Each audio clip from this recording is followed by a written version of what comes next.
Good evening.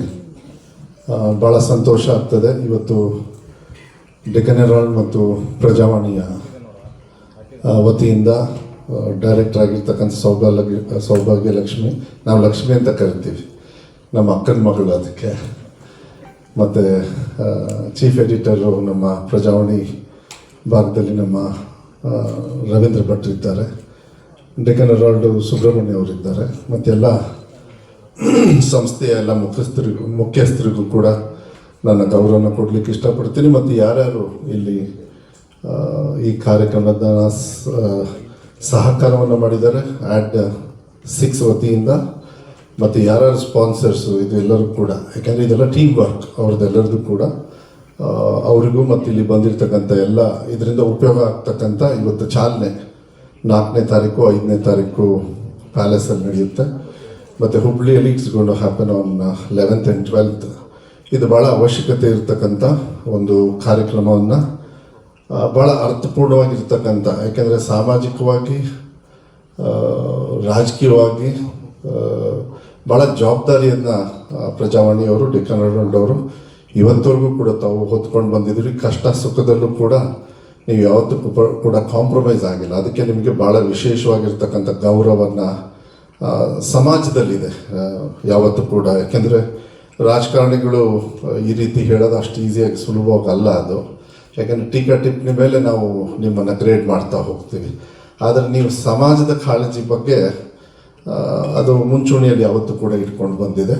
ಅದಕ್ಕೆ ನಾನು ಧನ್ಯವಾದಗಳನ್ನು. ಮತ್ತು ನಿಮ್ಮ ಸಾಮಾಜಿಕ ಜವಾಬ್ದಾರಿಯನ್ನು, ಸೋಷಿಯಲ್ ರೆಸ್ಪಾನ್ಸಿಬಿಲಿಟೀಸ್ ಏನಿದೆ, both in Kannada and English ಲ್ಯಾಂಗ್ವೇಜಲ್ಲಿ ನಿಮ್ಮ ಕರ್ತವ್ಯವನ್ನು ನಾವು ಸೂಕ್ಷ್ಮವಾಗಿ ನೋಡ್ತಾ ಇರ್ತೀವಿ ಪೇಪರಲ್ಲೂ ಕೂಡ. ಯಾಕೆಂದರೆ ನಾವು ಶಿಕ್ಷಣ ಸಚಿವನಾಗಿ ನನಗೆ ಅದು ಮಾಹಿತಿಯೂ ಕೂಡ ಬರ್ತಾ ಇರ್ತದೆ, ಇಲ್ಲ ಅಂತ ಹೇಳಲ್ಲ. ಮತ್ತು ನೀವು ಕೂಡ ಮಾಹಿತಿ ಅದನ್ನೆಲ್ಲ ತಗೊಳ್ಳೋದು ಕೆಲಸತಿ ನಮ್ಮ ಇಲಾಖೆಯಿಂದನೂ ಕೂಡ ನೀವು ತಗೊಳ್ತೀರ. ಅದು ಇವತ್ತು ಎಡುವರ್ಸ್ ಅಂತ ಹೇಳಿ ಇವತ್ತು ಆ ಅಡ್ವರ್ಟೈಸ್ಮೆಂಟ್ನ ಬಿಡುಗಡೆ ಮಾಡ್ತಕ್ಕಂಥ ಒಂದು ಕಾರ್ಯಕ್ರಮದಲ್ಲಿ ನನಗೆ ಭಾಗಿಯಾಗಲಿಕ್ಕೆ ಅವಕಾಶವನ್ನು ಕೊಟ್ಟಿದ್ದೀರಿ. ಅದಕ್ಕೆ ವಿಶೇಷವಾಗಿ ಧನ್ಯವಾದಗಳನ್ನು ಹೇಳಲಿಕ್ಕೆ ಇಷ್ಟಪಡ್ತೀನಿ. ಮತ್ತು ನೀವು ಹೇಳಿದ್ರಿ ವಿಧಾನಸಭೆಯ ಅಧಿವೇಶನದಲ್ಲೂ ಕೂಡ ನೀವು ಮಧ್ಯ ಬಂದಿದ್ದೀರಿ ಅಂಥೇಳಿ. ಬೈ ಚಾನ್ಸ್ ಏನಾದ್ರು ಸಿದ್ದರಾಮಯ್ಯ ಅವ್ರು ನಂಗೆ ಬೈದರೆ ನಾಳೆ ನೀವು ಬರೆಯೋಂಗಿಲ್ಲ ಅದನ್ನು, ಯಾಕೆಂದರೆ ನಿಮ್ಮದು ತಪ್ಪದು, ನಂದಲ್ಲ, ಹೇಳ್ಬಿಡ್ತೀನಿ. ಯಾಕೆಂದ್ರೆ ನಿನ್ನೆ ಮೊನ್ನೆ ಎಲ್ಲ ಏನಾಗಿದೆ ನಿಮಗೆ ಗೊತ್ತಿದೆ. ನಾನು ಭಾಳ ಸ್ಕೂಲಲ್ಲಿ ಓದಿದ್ದೇನೋ ಗೊತ್ತಿಲ್ಲ ಸರಿಗೆ, ನನಗೂ ಮರ್ತೋಗ್ಬಿಟ್ಟಿದೆ. ಆದರೆ ಈ ವಿಧಾನಸೌಧದೊಳಗೆ ಕರೆಕ್ಟಾಗಿ ಕೂತ್ಕೋತೀನಿ ನಾನು, ಯಾಕೆಂದರೆ ನಾನು ಅದು ಪ್ರಾಮಾಣಿಕವಾಗಿ ಆಮೇಲೆ ನಾನೇ ಉತ್ತರ ಕೊಡ್ತೀನಿ, ಯಾರು ಬೇರೆಯವ್ರ ಉತ್ತರ ನನ್ನ ಪರವಾಗಿ ಕೊಡಲ್ಲ. ಬೈ ಚಾನ್ಸ್, ಯಾಕೆಂದರೆ ಏನಾಗ್ತದೆ ಕೆಲವು ಸತಿ ಪರವಾಗಿಲ್ಲ ಇಷ್ಟು ದಿವಸ ಕರೆಕ್ಟಾಗಿದ್ದೀನಿ, ಈಗ ಪರವಾಗಿಲ್ಲ ಎಕ್ಸ್ಕ್ಯೂಸ್ ಅಂತ ನಾನು ಬಂದಿದ್ದೀನಿ. ಕೆಲವು ಸತಿ ಅದೇ ಟೈಮಲ್ಲಿ ನಮ್ಗಳಿಗೆ ಸರಿ ಇರಲ್ಲ, ನಮ್ಮ ಹಣೆ ಬರ ಸರಿ ಇರಲ್ಲ, ನೀವು ಪೆನ್ನಲ್ಲಿ ಬರೆದು ಬಿಡ್ತೀರಿ ಅದನ್ನ, ಅವರು ಟೈಪ್ ಮಾಡಿ ಪ್ರಿಂಟ್ ಮಾಡಿ ನಾಳೆ ಬೆಳಗ್ಗೆ ಹಾಕಿ ನಮ್ಮನ್ನು ಹರಾಜು ಮಾಡಿಬಿಡ್ತಾರೆ. ಕೆಲವು ಸತಿ ನಾವು ಹರಾಜಾಗಿರೋದು ಬೇಕಾದಷ್ಟು, ನನ್ನ ಕನ್ನಡ ಭಾಷೆ, ನನ್ನ ಹೇರ್ ಸ್ಟೈಲು ಎಲ್ಲ ಮುಗಿದಾಯಿತು. ಈಗ ಪರವಾಗಿಲ್ಲ, ಎಲ್ಲರೂ ಸ್ವಲ್ಪ ಸಮಾಧಾನದಿಂದ ಇದ್ದಾರೆ. ನೀವು ಹೇಳಿದ್ರಿ ಯಾರು ಇವಾಗೆಲ್ಲ ಸ್ವಲ್ಪ ಭಾಳ ಏನೇನೋ ಮಾತಾಡಿದ್ರಪ್ಪ, ಅದೆಲ್ಲ ನಿಜ ಅಂದ್ಕೊಳ್ತೀನಿ, ನಿಜಾನೇ ಅದು. ನನ್ನನ್ನು ಹೊಗಳಿದ್ದೆ ನಾನು ಹೇಳಿದ್ದು, ಚೆನ್ನಾಗೇ ಇದೆ. ಬಟ್ ಪರವಾಗಿಲ್ಲ, ಟೀಕಾ ಟಿಪ್ಪಣಿಗಳು ನೀವು ಮಾಡ್ತಕ್ಕಂಥ ಉತ್ತರದಲ್ಲಿ ಕೆಲಸದಲ್ಲಿ ಉತ್ತರ ಕೊಡ್ತದೆ, ಅದನ್ನು ನಾನು ನಂಬ್ಕೊಂಡು ಬಂದಿರೋಣ. ಅದಕ್ಕೆ ಜಾಸ್ತಿ ಆದರೆ ನೀವು ಟೀಕಾ ಟಿಪ್ಪಣಿ ಮಾಡಿದಾಗ ಸ್ವಲ್ಪ ಕಷ್ಟ, ಅದಕ್ಕೆ ನೀವು ಬರೆಯೋಂಗಿಲ್ಲ ಅಂಥೇಳಿ ಆ ಕಂಡೀಷನ್ ಫಸ್ಟೇನೆ ಹೇಳ್ತಾ ಇದ್ದೀನಿ. ನಾನು ಇದ್ರ ಬಗ್ಗೆ ಮಾತಾಡೋಕ್ಕಿಂತ ಮುಂಚೆ ಸ್ವಲ್ಪ ನನ್ನ ಇಲಾಖೆದು ಮಾತಾಡಿ ಇಲ್ಲಿಗೆ ಬರ್ತೀವಿ. ಯಾಕೆಂದ್ರೆ ನಮ್ಮ ಇಲಾಖೆಯಲ್ಲಿ ಪಾಸ್ ಆದ್ರೇ ಮಕ್ಕಳು ನಿಮ್ಗಿಲ್ಲಿ ಚಾನ್ಸು ರೇವಾ ಅವರಿಗೆ, ಇಲ್ಲಾಂದರೆ ಆಗೋದಿಲ್ಲ. ನಾವು ಚೆನ್ನಾಗಿ ಪಾಸಾಗಿ ಚೆನ್ನಾಗಿ ಎಜುಕೇಷನ್ ಕಳಿಸ್ಬೇಕು. ಆದರೆ ನಾನು ಶಿಕ್ಷಣ ಸಚಿವನಾದ ಮೇಲೆ ಕಾಪಿ ಹೊಡೆದು ಪಾಸಾಗಿ ಬಂದು ನಿಮ್ಮ ಹತ್ರ ಬಂದು ಸಿಗಾಕೊಂಡ್ಬಿಡೋರು. ಸ್ಯಾಂಟಿಟಿ ಆಫ್ ಎಕ್ಸಾಮ್ನ ನಾವು ಕಾಪಾಡಲಿಲ್ಲ ಅಂದರೆ ತಪ್ಪಾಗ್ತದೆ. ಯಾರ್ಯಾರು ಇನ್ಸ್ಟಿಟ್ಯೂಷನಲ್ಲಿ ಇದ್ದಾರೆ ಅವರೆಲ್ಲರೂ ಕೂಡ ಸಾಕಷ್ಟು educational institutions you all have converted to this kind of coaching classes ಇರ್ಬೋದು. ಮತ್ತು ನೆಕ್ಸ್ಟ್ ಡಿಸಿಷನ್ ಮೇಕಿಂಗ್ ಸಿಚುವೇಶನ್ ಏನು ಬರುತ್ತೆ ಈ ಸಂದರ್ಭ, ನೀವೇನು ಒಂದು ಕಾರ್ಯಕ್ರಮವನ್ನು ಭವಿಷ್ಯದಲ್ಲಿ ಅವರು ಇಡ್ತಕ್ಕಂಥ ಹೆಜ್ಜೆ ಭಾಳ ಮುಖ್ಯ ಆಯಿತು. ಯಾಕೆಂದರೆ ಇದು ಹೆಜ್ಜೆ ಇಟ್ಟ ಮೇಲೆ ಮತ್ತೆ ವಾಪಸ್ ಬರಬೇಕಂದ್ರೆ ಮತ್ತೆ 2 ವರ್ಷ ಆರ್ಥಿಕವಾಗಿ ಹೊಡೆತ, ತಂದೆ ತಾಯಿಯವರಿಗೆ ಪೇಷನ್ಸ್ ಇರಲ್ಲ, ಅವ್ರಿಗಿರೋದಿಲ್ಲ. ಇವತ್ತು ಹೆಂಗೆ ಅಂದರೆ ಭಾಳ ಫಾಸ್ಟು. ನೀವು ನಮ್ಮ ರವೀಂದ್ರ ಭಟ್ರು ಹೇಳಬೇಕಾದ್ರೆ ಹೇಳ್ತಾ ಇದ್ದೀರಿ, ನೀವು ಬರೀ ಒಬ್ಬರೋ ಇಬ್ಬರೋ ಇಡೀ ರಾಜ್ಯದಲ್ಲಿ ತಗೊಳ್ತಾರೆ 625ಗೆ. ಈಗ ಒಂದು 400-500 ಜನರೆಲ್ಲ ತಗೋತಾರೆ ಅಂದರೆ competition has become like that. But calculation ನನಗೆ ತಪ್ಪು ನನಗೆ ಅನಿಸ್ಲಿಲ್ಲ. ಏನು 4 ಕಾಲು ಅದಕ್ಕೆ 3 ಕಾಲಿಗೆ ನಾವು ಮಾರ್ಕ್ಸ್ ಕೊಡ್ತೀವಿ ಅಂತ ಏನಿಲ್ಲ. ನಮ್ಮದ್ರಲ್ಲಿ ಅದೇ ಸಿಸ್ಟಮ್ ಇದೆ. ಮೋಸ್ಟ್ಲಿ ಇಲ್ಲಿ ಏನಾರು ಇದೆಯೇನೋ ಗೊತ್ತಿಲ್ಲ. ನಾನು ಇಲ್ಲಿವರೆಗೂ ನನಗೆ ಗೊತ್ತಿಲ್ಲ. ಈ ಥರ ಕೋಚಿಂಗ್ ಎಲ್ಲ ನಮಗಿರಲಿಲ್ಲ. ನಾವು ಈ ಥರ ಕೋಚಿಂಗ್ ಇದ್ದಿದ್ರೆ ನಾವು ಎಷ್ಟೆಷ್ಟು ವರ್ಷ ಕೋಚಿಂಗ್ ತಗೋಬೇಕಾಗಿತ್ತು ನೆಕ್ಸ್ಟ್ ಡಿಸೈಡ್ ಮಾಡೋಕ್ಕೆ ಅದನ್ನು ಗೊತ್ತಿಲ್ಲ. ಆದರೆ ಒಂದು ನನ್ನ ಇಲಾಖೆಯಲ್ಲಿ ಏನಾಗ್ತದೆ, ಇಲ್ಲಿ 3 ಭಾಗ ಬರ್ತದೆ. ಒಂದು ಸರ್ಕಾರಿ ಶಾಲೆ, ಒಂದು ಅನುದಾನಿತ ಶಾಲೆ, ಮತ್ತು ಕೆಲವರು ತಾವೆಲ್ಲರೂ ಕೂಡ ಪ್ರೈವೇಟ್ ಶಾಲೆಗಳಲ್ಲಿ ಅಂಥೇಳಿ ಬರ್ತದೆ. ಆರ್ಥಿಕವಾಗಿ ಹೊರ ಬೀಳುತ್ತೆ. ಬಟ್ ನೀವೆಲ್ಲ part of educational system. So ನಾನು ಅದ್ರ ಬಗ್ಗೆ ಚರ್ಚೆ ಮಾಡಲ್ಲ. ಬಟ್ ನಿಮಗೆ ಒಂದು ಪ್ಯಾರಾಮೀಟರ್ಸ್ ಹಾಕೋತೀರ. 80%, 90% ಅಡ್ಮಿಷನ್ ಕ್ಲೋಸಸ್ ಬಿಫೋರ್ ದಟ್ ಅಂತ. ಅದು ಅನುದಾನಿತ ಶಾಲೆಯಲ್ಲೂ ಕೆಲವು ಸತಿ ಅಷ್ಟೊಂದಿಲ್ಲ, ಕೆಲವು ಸತಿಗೆ ಕೆಲವು. ಆದರೆ ಸರ್ಕಾರಿ ಶಾಲೆಯಲ್ಲಿ ಹಂಗಲ್ಲ. ನಾವೆಲ್ಲ ಮಕ್ಕಳನ್ನು ಒಂದೇ ಥರ ನೋಡಬೇಕಾಗ್ತದೆ. ಅಲ್ಲಿ ಪಾಸ್ ಆಗಿರೋರು, ಫೇಲ್ ಆಗಿರೋರು, ಬಡವರು ಮಕ್ಕಳು, ಅವರು ಇವರು ಆರ್ಥಿಕವಾಗಿ ಕೆಲವು ಸತಿ ನನ್ನ ಇಲಾಖೆಯಲ್ಲಿ ನಾನು ನೋಡಿದ್ದೀನಿ. ಯಾಕೆಂದರೆ ಇದನ್ನು ಮಾತಾಡಬೇಕು ಅನಿಸಿದರೆ ನಿಮ್ಮ ಟೈಮಲ್ಲಿ ಯಾವಾಗಾದರೂ ನಿಮಗೆಲ್ಲ ದೇವ್ರ ಶಕ್ತಿ ಕೊಟ್ಟಾಗ ಎಲ್ಲ ಆರ್ಥಿಕವಾಗಿಯೇ ತಗೊಳ್ಳೋದು ಬೇಡ. ಈಗ ಡೆಕ್ಕನ್ ಹೆರಾಲ್ಡ್ ಅವ್ರು ಮಾಡ್ತಾ ಇರೋದು ಸೋಷಿಯಲ್ ರೆಸ್ಪಾನ್ಸಿಬಿಲಿಟಿ ಮೇಲೆ. I think even you all should do it. Because ಎಷ್ಟು ಕಾಲೇಜ್ಗಳು, ಪ್ರೈವೇಟ್ ಇನ್ಸ್ಟಿಟ್ಯೂಷನ್ಸ್ ಎಲ್ಲ ಆಗಿದೆ ಅಂತ ಹೇಳಿದರೆ ನೀವು ಮಾಡಬಾರ್ದು ಅದನ್ನ ನಾನು ಚರ್ಚೆ ಮಾಡಲ್ಲ. ನಿಮ್ಮ ಈ ಸಹಕಾರಕ್ಕೆ ಭವಿಷ್ಯ ರೂಪಿಸ್ತಕ್ಕಂಥ ಹೆಜ್ಜೆ ಇದೆಯಲ್ಲ ಬಹಳ ಮುಖ್ಯ. ಬಟ್ ಕೆಲವರಿಗೂ ಕೂಡ ಅವಕಾಶಗಳನ್ನು ಕೊಡಿ. ಸರ್ಕಾರಿ ಶಾಲೆಗಳಲ್ಲಿ ಓದ್ತಕ್ಕಂಥ ಮಕ್ಕಳಿಗೆ ನಾವು ಕೂಡ ಒಂದು 20% ನಿಮಗೆ ಟಾಪರ್ಸಿಗೆ ನಾವು ಸಹಕಾರ ಮಾಡ್ತೀವಿ ಅಂದರೆ ನನ್ನ ಇಲಾಖೆಗೂ ಸ್ವಲ್ಪ ಗೌರವ ಬರುತ್ತೆ. I have to promote my students also. ಈಗ ನಾನು ಬಂದಿರೋದು ನೀವೆಲ್ಲರೂ ಕೂಡ ಮಾತಾಡಿದರೆ ಏನೋ ಆಯ್ತಪ್ಪ ಪರವಾಗಿಲ್ಲ ಅಂಥೇಳಿ. ಯಾಕೆಂದರೆ ನಾವು ಫೇಲ್ ಆಗೋದು ಮಕ್ಕಳನ್ನ ಹಳ್ಳಿ ಕಡೆಗೆ ಏನಾಗ್ತದೆ, 3 ದಿವಸ ತಂದೆ ತಾಯಿಯವ್ರು ನೋಡ್ಕೊಳ್ಬೇಕು. I am using this situation. But ಇಲ್ಲಿಂದನೇ ಬರೋದು. ಈಗ ಮಾನ್ಯ ಸಿದ್ದರಾಮಯ್ಯ ಸರ್ಕಾರಿ ಶಾಲೆಯಲ್ಲಿ ಓದೇ ಚೀಫ್ ಮಿನಿಸ್ಟರ್ ಆಗಿದ್ದು, ಅವರು ಪ್ರೈವೇಟ್ ಶಾಲೆಯಲ್ಲ. ನಮ್ಮ ತಂದೆ ಬಂಗಾರಪ್ಪ ಅವರು ಕೂಡ ಸರ್ಕಾರಿ ಶಾಲೆಯಲ್ಲೇ ಓದಿ ಚೀಫ್ ಮಿನಿಸ್ಟರ್ ಆದವರು. ಅದಕ್ಕೆ ನಾನು ಈ ವಿಚಾರಗಳನ್ನು ಒಬ್ಬ ಜವಾಬ್ದಾರಿ ಸ್ಥಾನದಲ್ಲಿ ಇದನ್ನು ಹೇಳಬೇಕಾಗತ್ತೆ. ಸೊ ನಾವು ಮಕ್ಕಳನ್ನು ನೋಡಿದ್ದೀವಿ. 3 ದಿವಸ ತಂದೆ ತಾಯಿಯವ್ರು ನೋಡ್ಕೋಬೇಕು, 3 ದಿವಸ ಶಾಲೆಗೆ ಹೋಗ್ಬೇಕು, 3 ದಿವಸ ಹೊಲದಲ್ಲಿ ಕೆಲಸ ಮಾಡಬೇಕು, 3 ದಿವಸ ಇಲ್ಲಿ ಓದಬೇಕು. ಅದಕ್ಕೆ ನಮ್ಮ ತಂದೆಯವ್ರು ನೆನಪಿದೆ ನನಗೆ. ಮೋಸ್ಟ್ಲಿ ರವೀಂದ್ರ ಭಟ್ರೆಲ್ಲ ಬರೆದಿರ್ತೀರಿ ನೀವು ಆ ಸಂದರ್ಭದಲ್ಲಿ.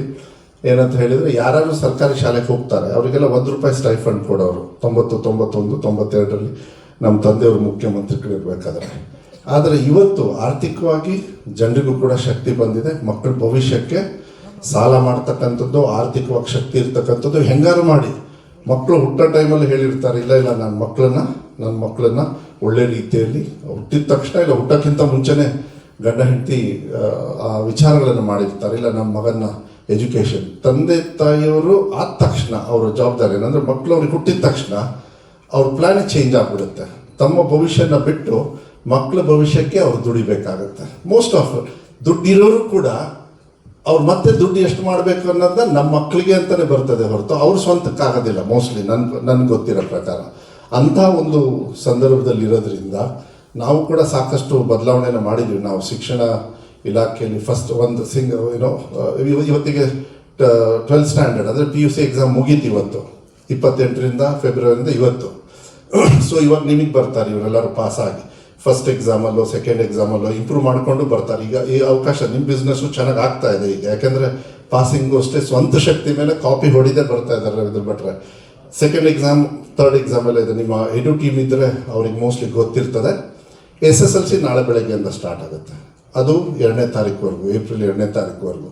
ಅಫ್ಕೋರ್ಸ್ SSLC ಅವರು ಮತ್ತು PUCಗೆ ಬರ್ತಾರೆ. ಇದೆಲ್ಲದೂ ಕೂಡ ನೀವು ಹೆಂಗೆ ಇದೆಲ್ಲರೂ ಕೂಡ advertisement ಹಾಕಿದಿರಿ.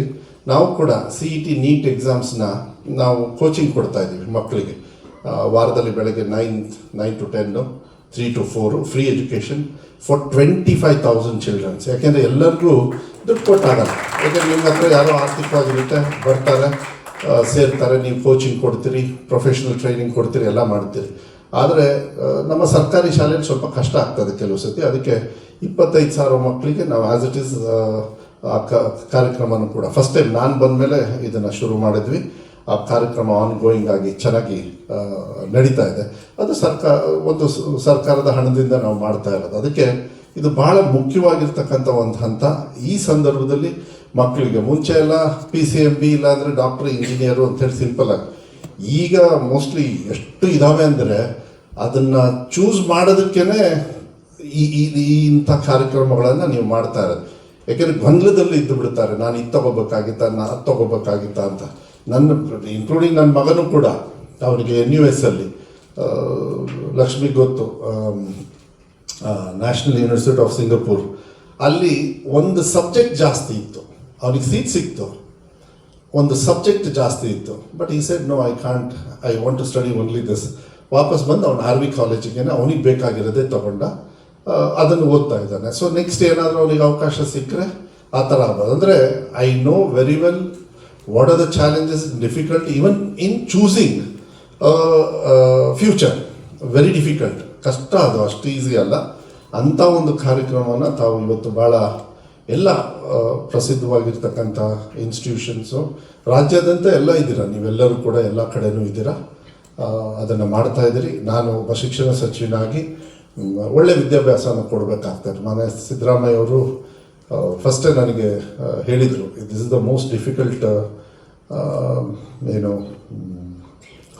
portfolio department, and because one of the biggest, I spent about 10% of ನಮ್ಮ budget, about 47,000 crores we spent ನನ್ನ ಇಲಾಖೆಯಲ್ಲಿ. ಭಾಳ ದೊಡ್ಡ ಸಮಸ್ಯೆ ಇನ್ನೂ ಇದೆ, ಇಲ್ಲ ಅಂತ ಹೇಳಲ್ಲ, ಬಟ್ ಒಂದು ಸುಧಾರಣೆಯನ್ನು ನಮ್ಮ ಇಲಾಖೆಯಲ್ಲಿ ಒಂದು ಕಾನ್ಫಿಡೆನ್ಸ್ನ ತಂದಿದ್ದೀವಿ. ಅದರಲ್ಲೂ ವಿಶೇಷವಾಗಿ ಸರ್ಕಾರಿ ಶಾಲೆಯಲ್ಲಿ ಮಕ್ಕಳು ಓದೋದಕ್ಕೆ ಅಂತ ಹೇಳಿ ಬರೋಲ್ಲ, ಮಕ್ಕಳು ಸರ್ಕಾರಿ ಶಾಲೆ ಅಂದ ತಕ್ಷಣ ಏನೋ ಒಂದು ಇದಿತ್ತು, ಅದೊಂದು ಬದಲಾವಣೆ ಮಾಡ್ತಕ್ಕಂಥ ಹಂತದಲ್ಲಿ. After all they are are children's. ಎಜುಕೇಷನಿಗೆ ಒಂದು ಧರ್ಮ ಇರಲ್ಲ, ಲ್ಯಾಂಗ್ವೇಜ್ ಇರಲ್ಲ, ಪ್ರಾಂತ್ಯ ಇರೋದಲ್ಲ. ನೀವು ಏನು ಬೇಕಾದ್ರೆ ಕಲಿಬೋದು, ಏನು ಬೇಕಾದ್ರೂ ಪಡ್ಕೋಬೋದು, ದುಡ್ಡಲ್ಲೂ ಪಡ್ಕೋಬೋದು. ಪಡೆದೇ ಇರತಕ್ಕಂಥ ವಸ್ತು ಏನು ಅಂದರೆ ಅದು ದುಡ್ಡಲ್ಲಿ ಪಡೆದೇ ಇರತಕ್ಕಂಥ ವಸ್ತು ಏನಾದರೂ ಎಜುಕೇಷನ್, ಅದನ್ನ ಕಲೀಲೇಬೇಕಾಗುತ್ತೆ. ಇವತ್ತು ರಾಜಕಾರಣದೊಳಗೆ ನಾವೆಲ್ಲ ಬೌಂಡ್ರಿ ಹಾಕ್ಕೊಂಡ್ಬಿಟ್ಟಿದ್ದೀವಿ, ನನ್ನ ಕ್ಷೇತ್ರ ಯಾವುದು, ನನ್ನ ಡಿಸ್ಟ್ರಿಕ್ಟ್ ಯಾವುದು, ನನ್ನ ಸ್ಟೇಟ್ ಯಾವುದು, ನನ್ನ ದೇಶ ಯಾವುದು ಅಂತ. ಆದರೆ ಇದನ್ನೆಲ್ಲ ಮೀರಿಸ್ತಕ್ಕಂಥ ಒಂದು ಏನಾದರೂ ಇದ್ದರೆ, ಅದು ಇದನ್ನು ಬದಲಾವಣೆ ಮಾಡ್ತಕ್ಕಂಥ ಶಕ್ತಿನೂ ಏನಾದರೂ ಇದ್ದರೆ, ಬೌಂಡ್ರಿಲೆಸ್ ಯಾವುದಾದ್ರೂ ಒಂದು ಸಬ್ಜೆಕ್ಟ್, ಒಂದು ವಿಚಾರ ಏನಾದರೂ ಇದ್ದರೆ, ಜಾತಿಗಿದೆ ಬೌಂಡ್ರಿ, ನಿಮಗೆ ಲ್ಯಾಂಗ್ವೇಜಿಗಿದೆ ಬೌಂಡ್ರಿ, ರಾಜಕಾರಣಕ್ಕಿದೆ, ಎಲ್ಲದಕ್ಕೂ ಇದೆ. ಆದರೆ ಎಜುಕೇಷನ್ನಿಗೆ ಯಾವುದೇ ಥರದ ಬೌಂಡ್ರಿ ಇಲ್ಲ.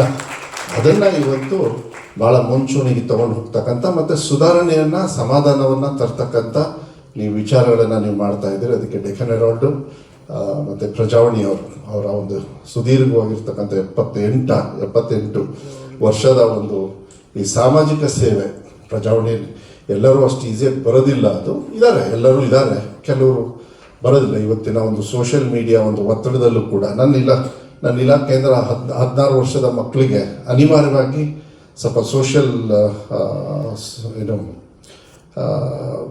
ಈ ಮೊಬೈಲ್ ಯೂಸ್ ಬಳಕೆ ಏನಿದೆ ಅದನ್ನೆಲ್ಲದೂ ಕೂಡ ನಿರ್ಬಂಧನೆ ಮಾಡಬೇಕಂತ ಒಂದು ಕಾನೂನು ಮೂವ್ ಮಾಡ್ತಾ ಇದ್ದಾರೆ. ಎಷ್ಟು ಮಟ್ಟಿಗೆ ಸಕ್ಸಸ್ ಆಗುತ್ತೋ ಗೊತ್ತಿಲ್ಲ. ಯಾಕೆಂದರೆ ಮಕ್ಕಳಿಗೆ ಎಲ್ಲ ಥರದ ವಿಚಾರಗಳು ಬರ್ತಾವೆ, ಬೇಡಾಗಿರೋದೆಲ್ಲ ಬರುತ್ತೆ.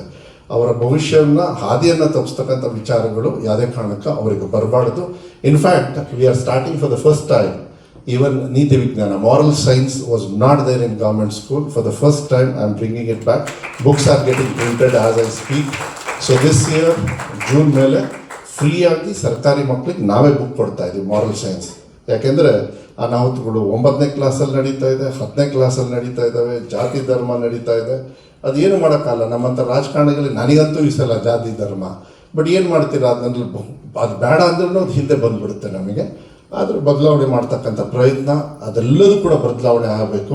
ದೇಶ ರಾಜಕಾರಣಿ ಇಲ್ಲದೇನೂ ಉದ್ಧಾರ ಆಗಬೇಕಂದ್ರೆ ಅದು ಎಜುಕೇಷನಿಂದ ಮಾತ್ರ ಸಾಧ್ಯ. ಅಂಥ ಒಂದು ಕೆಲಸವನ್ನು ಇವತ್ತು ಆಮೇಲೆ ತಕ್ಷಣ ರಾಜಕಾರಣಿಗಳು ಬೇಕಾಗುತ್ತೆ ನಿಮಗೆ ಈ ದೇಶ ರನ್ ಮಾಡೋಕ್ಕೆ. ನಾನು ಒಳ್ಳೆಯವ್ರು ತುಂಬ, ಅದಕ್ಕೆ ನಾನಂತೂ ಬೇಕೇ ಬೇಕು ನಿಮಗೆ. ಬೇರೆಯವ್ರಿಗೆ ಗೊತ್ತಿಲ್ಲ, ಅವರೆಲ್ಲರೂ ಒಳ್ಳೆಯವರು ಅಂತ ನಾನು ಕೊಡ್ತೀನಿ, ನೀವೇನು ಬೇಕಾದ್ರೂ ಬರ್ಕೊಳ್ಳಿ. ನನ್ನ ಬಗ್ಗೆ ಒಳ್ಳೇದಾಗಿ ಬರೀರಿ. ಯಾಕೆ ನಾನು ಕರೆಕ್ಟ್ ಟೈಮಿಗೆ ಬಂದಿದ್ದೀನಿ ಫಂಕ್ಷನಿಗೆ, ಕರೆಕ್ಟ್ ಟೈಮಿಗೆ ಹೋಗ್ತೀನಿ. ಬಯಸ್ಕೊಂಡ್ರೆ ಇನ್ನೂ ಜಾಸ್ತಿ ಒಳ್ಳೇದೇ ನಮ್ಮ ಹತ್ರ ಬರೀಬೇಕು. ಸೊ ಇಷ್ಟಿರಲಿ, ಭಾಳ ಸಂತೋಷ. ಆಮೇಲೆ ಲೈಟರ್ ನೋಟ್, ಅದು ಪರವಾಗಿಲ್ಲ.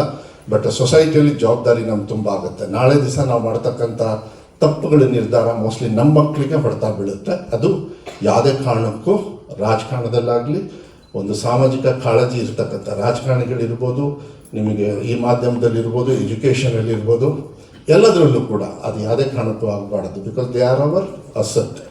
ಮಕ್ಕಳು ನಮ್ಮ ಈ ದೇಶದ ಸಂಪತ್ತು. ನಾವು ಹೆಂಗೆ ಬೆಳೆಸ್ತೀವಿ ಅವ್ರನ್ನ ನಮ್ಮ ಸಂಪತ್ತಾಗಿ ಉಳಿತಾವೆ. ಅದು ಎಷ್ಟು ಚೆನ್ನಾಗಿ ಬೆಳೆಸ್ತೀವಿ ಅಷ್ಟು ದೊಡ್ಡದಾಗಿ ಇರ್ತಾವೆ. ಒಂದು ಚಾಪು, ಒಂದು ಹೆಜ್ಜೆ ಗುರುತು ಒಂದೊಂದು ಮಕ್ಕಳು ಕೂಡ ಕೊಡಬೇಕಾಗ್ತದೆ. ಅದನ್ನು ಇವತ್ತು ಡೆಕ್ಕನ್ ಹೆರಾಲ್ಡ್ ಪ್ರಜಾವಾಣಿಯವರು ನೀವು ಮಾಡ್ತಾಯಿದ್ದೀರಿ ಅಂತ ಹೇಳಿ ಹೇಳಲಿಕ್ಕೆ ಇಷ್ಟಪಡ್ತೀನಿ. ದಯವಿಟ್ಟು ಕ್ಷಮಿಸ್ಬೇಕು, ಜಾಸ್ತಿ ಮಾತಾಡದೆ ಅನಿವಾರ್ಯ. ನಿಮಗೇನಾದ್ರು ಕೇಳೋಕ್ಕೆ ಇಷ್ಟ ಆಗಲಿಲ್ಲ ಅಂದರೆ ಅದು ನಿಮ್ಮ ತೊಂದರೆ, ನಂದಂತೂ ಅಲ್ಲ. ಆದರೆ ಒಳ್ಳೆ ಮಾತನ್ನು ಕಲ್ತಿದ್ದೀನಿ, ಒಳ್ಳೆ ಮಾತಾಡಿದ್ದೀನಿ. ಇದಾಗಲಿ. ಈ ಕಾರ್ಯಕ್ರಮ ಭಾಳ ದೊಡ್ಡ ಮಟ್ಟದಲ್ಲಿ ರಾಜ್ಯದಲ್ಲಿ ಈ ಸಂದರ್ಭದಲ್ಲಿ ಯಾರ್ಯಾರು ತೀರ್ಮಾನ ಮಾಡ್ತಾ ಇದ್ದಾರೆ, ಇವತ್ತು ಎಕ್ಸಾಮ್ ಮುಗಿಸಿ ಮುಂದೆ ಅವರ ಭವಿಷ್ಯವನ್ನು ರೂಪಿಸ್ತಕ್ಕಂಥ ಎಲ್ಲ ಮಕ್ಕಳಿಗೂ ಕೂಡ ದೇವರು ಒಳ್ಳೇದು ಮಾಡಲಿ. ಈ ಕಾರ್ಯಕ್ರಮದಿಂದ ಅವರಿಗೆ ಭವಿಷ್ಯದಲ್ಲಿ ನಿರ್ಧಾರವನ್ನು ತಗೊಳ್ತಕ್ಕಂಥ ಒಂದು ಒಳ್ಳೆ ಒಂದು ಕಾರ್ಯಕ್ರಮ ಆಗಲಿ. ಅದು ಹುಬ್ಬಳ್ಳಿ ಮಟ್ಟದಲ್ಲಿ ಮಾಡ್ತಾ ಇದ್ದೀರಾ. ನೆಕ್ಸ್ಟ್ ಟೈಮ್ ನಿಮಗೆ ನೆಟ್ವರ್ಕ್ ಇದೆ, ಒಂದು ಚಿಕ್ಕ ಚಿಕ್ಕ ಮಟ್ಟದಲ್ಲೂ ಕೂಡ ಬೇರೆ ಬೇರೆಯವರು ಎಲ್ಲರೂ ಸೇರಿ ಡಿಸ್ಟ್ರಿಕ್ಟ್ ಮಟ್ಟದಲ್ಲೂ ಮಾಡಿದರೆ ಉಪಯೋಗ ಆಗ್ಬೋದೇನೋ, ನನಗೆ ಗೊತ್ತಿಲ್ಲ. ಇದು ದಿಸ್ ನೀಡ್ಸ್ ಮಾಡ್ತಾ ಇದ್ದಾರೆ, ಎಲ್ಲರೂ ಅಲ್ಲಲ್ಲೇ ಮಾಡ್ತಾ ಇದ್ದಾರೆ. ನಿಮ್ಮಂಥ ಒಂದು ಜವಾಬ್ದಾರಿತವಾಗಿರ್ತಕ್ಕಂಥ ಒಂದು ಪತ್ರಿಕೆ ಡಿಸ್ಟ್ರಿಕ್ಟ್ ಮಟ್ಟದಲ್ಲಿ ಮಾಡಿದ್ರೂ ಕೂಡ ನಿಮಗೂ ಅನುಕೂಲ ಆಗುತ್ತೆ, ರೆಸ್ಪಾನ್ಸಿಬಿಲಿಟಿನೂ ಸರಿ ಬರ್ತದೆ.